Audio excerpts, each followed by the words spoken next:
প্রদর্শনীর শুরু তো 4 তারিখে, 4 জুলাই। শুরুর দিনটা ভালো ছিল।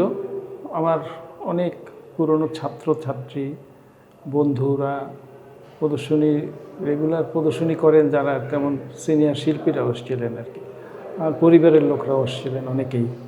এটা একটা আনন্দদায়ক বিষয় ছিল। অনেক মানুষ ছিল গ্যালারির এক্সপেরিয়েন্সে।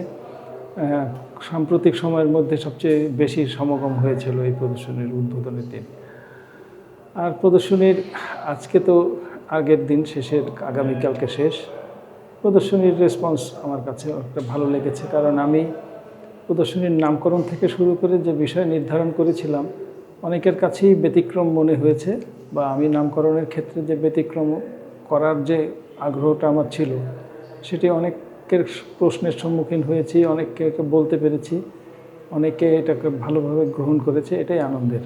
আর মূলত বিষয় তো প্রকৃতি, কিন্তু আমি দৃশ্যমান কাঠামো, মানে আমি প্রকৃতির কাঠামোকে প্রাধান্য দিয়ে ছবিগুলো এঁকেছি।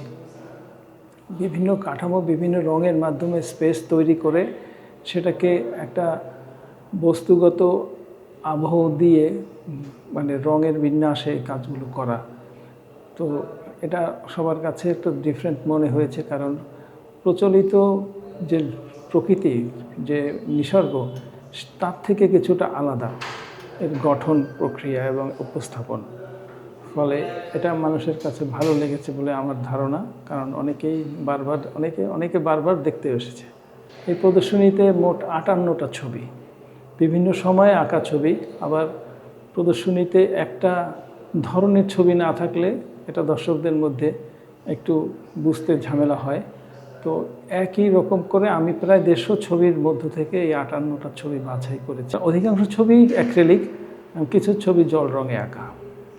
আর স্পেস হিসাবে আমি কাগজ ব্যবহার করেছি আর কিছু ক্যানভাস।